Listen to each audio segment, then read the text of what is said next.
onto its margarine wavelengths, the spade of a monster's face jawing up at her side. Our mother swam blissfully on, brushing at the spotlight's perimeter as if she were testing the gate of a floating corral. Like black silk, the water bunched and wrinkled. Her arms rode hard. You could hear her breaststrokes ripping at the water, her gasps for air. Now and then, a pair of coal red eyes snagged at the white net of the spotlight as the chief rolled it over the pit. 3 long minutes passed, then 4, and at last she gasped mightily and grasped the ladder rails on the eastern side of the stage. We all exhaled with her. Our stage wasn't much, just a simple cypress board on 6-foot stilts, suspended over the gator pit. She climbed out of the lake. Her trembling arms folded over the dimple of her belly button. She spat water, gave a little wave. The crowd went crazy. When the light found her a second time, Ava Bigtree, the famous woman from the posters, the swamp centaur, was gone. Our mother was herself again, smiling, brown-skinned, muscular. A little thicker through the waist and hips than she appeared on those early posters, she liked to joke, since she'd had her 3 kids. "Mom!" Ossie and I would squeal, racing around the wire fence and over the wet cement that ringed the gator pit to get to her before the autograph seekers elbowed us out. "You won!" My family, the Bigtree tribe of the 10,000 Islands, once lived on a 100-acre island off the coast of southwest Florida, on the Gulf side of the Great Swamp. For many years, Swamplandia was the #1 gator-themed park and swamp cafe in the area. We leased an expensive billboard on the interstate, just south of Cape Coral. "Come see Seth, fearsome sea serpent and ancient lizard of death." We called all our alligators Seth. "Tradition is as important, kids," Chief Bigtree liked to say, as promotional materials are expensive. The billboard featured a 10-foot alligator, one of the Seths, hissing soundlessly. Its jaws gaped to reveal the rosebud pink of a queen conch shell. Its scales are a wet-looking black. We Bigtrees are kneeling around the primordial monster in reverse order of height. My father, the chief, my grandfather, Sawtooth, my mother, Halola, my older brother, Kiwi, my sister, Osceola, and finally, me.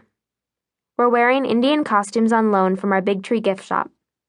Buckskin vests, cloth headbands, great blue hair and feathers, great white hair and feathers, chubby beads hanging off our foreheads and our hair in braids, gator fang necklaces. Although there was not a drop of Seminole or Miccosukee blood in us, the chief always costumed us in tribal apparel for the photographs he took.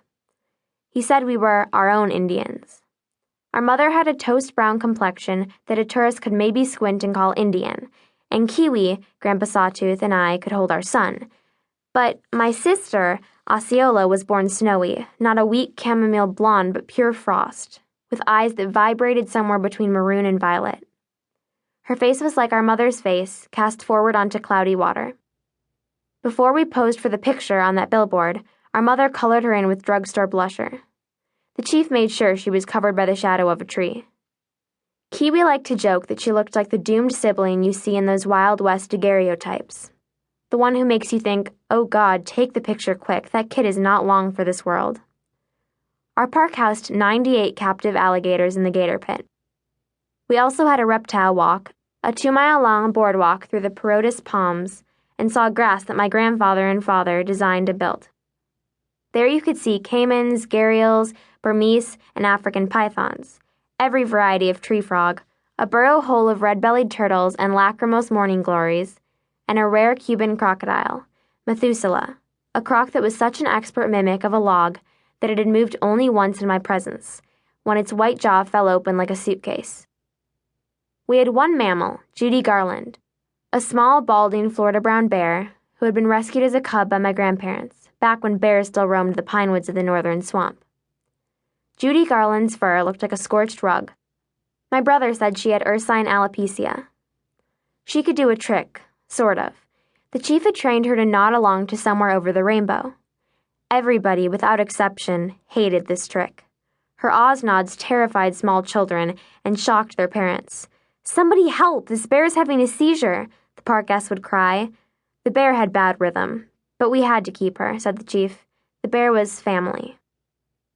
Our park had an advertising campaign that was on par with the best of the aquaslide attractions and the miniature golf courses. We had the cheapest beer